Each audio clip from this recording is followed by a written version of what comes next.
YouTube. Hari ini saya akan memberikan tutorial Sony Vegas Pro 11. Tapi sebelum kita gunakan apa itu Sony Vegas Pro 11, kita harus tahu dulu apa sih sebenarnya itu Sony Vegas Pro 11. Oke. Apa itu Sony Vegas Pro? Sony Vegas Pro adalah software video editing buatan Sony Creative Software. Ya, untuk versi Pro itu dimulai dari versi 9, 10, 11, 12. Tapi untuk saat ini saya akan menggunakan yang versi 11. Lalu spesifikasi Vegas Pro. Jadi sebelum kita pakai software ini, pastikan dulu spesifikasi komputer kamu sudah mencukupi. Sony Vegas Pro. Operating sistemnya harus menggunakan Windows, Microsoft Windows, boleh itu Vista atau Windows 7. Jadi untuk kamu yang pakai Macintosh atau Ubuntu, mohon maaf, karena Sony Vegas Pro untuk saat ini yang saya tahu belum kompatibel untuk operating system itu. Lalu berikutnya, kamu juga harus punya minimal 2 GHz prosesor. Untuk lebih besar lebih baik lagi. Lalu 500 MB hard disk. Oke, ini jadi untuk file instalasinya dia menggunakan file sebesar 500 MB. Jadi untuk hari ini sih files cuma 500 MB sih gampang ya. Lalu 2 GB RAM, recommended 4 GB. Memang untuk memproses video itu butuh RAM yang lebih besar gitu. Jadi minimal pastikan 2 GB RAM. Tapi kalau misalnya kamu cuma punya Windows XP dan RAM cuma 1 GB, mungkin kamu bisa menurunkan versinya menjadi versi 9 atau versi 10, dan kurang lebih itu masih sama. Jadi Vegas Pro 9 dan 10 masih bisa digunakan. Lalu kenapa harus Vegas Pro?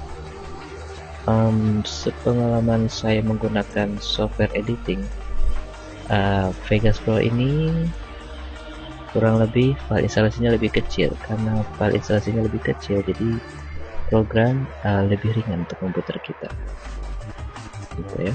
Jadi selama saya memakai dari Vegas Pro 9, 10, 11 masih sangat mencukupi kebutuhan saya dalam mengedit. Oke.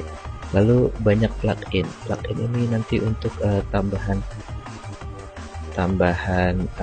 efek dan transisi nanti yang kita pakai.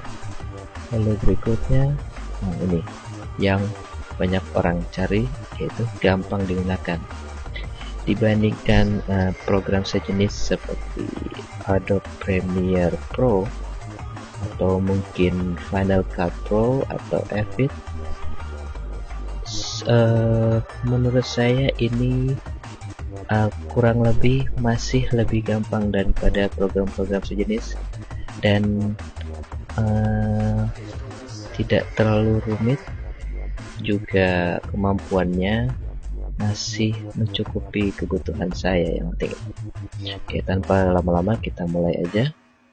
Sebelum kita pakai softwarenya, mungkin ada yang mau tahu bagaimana cara mendapatkan Vegas Pro. Kamu bisa langsung klik saja websitenya, baik di mana cara membelinya, dan atau mungkin ada program trialnya, mungkin bisa dicoba dulu, siapa tahu suka. Oke, lalu kita langsung ke Vegas Pro 11. Untuk awal saya akan jelaskan tampilan awalnya. Nah, seperti ini ya.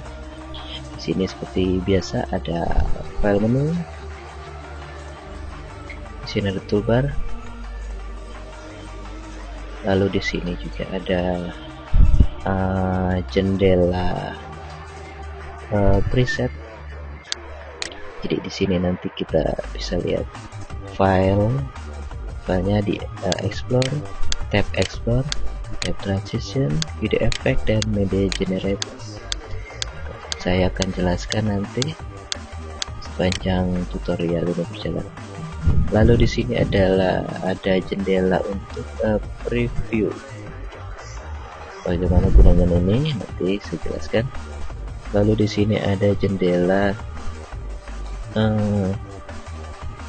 final preview. Jadi video yang kita edit itu nanti akan terlihat di sini.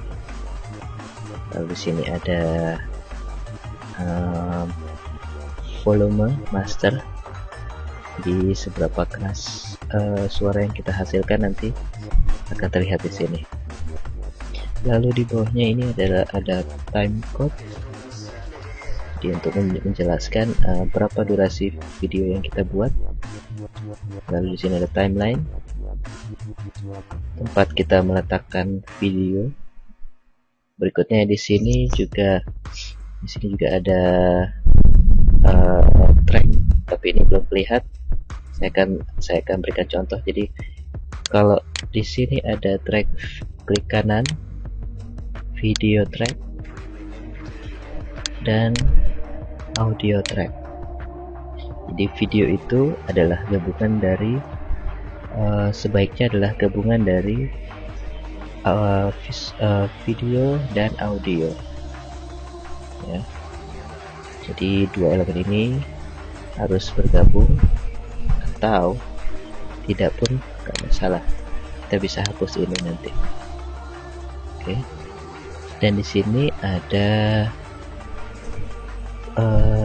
tombol untuk play, pause, stop, go to start, go to end. Dan ini adalah keterangan kursor kita sedang ada di posisi detik keberapa.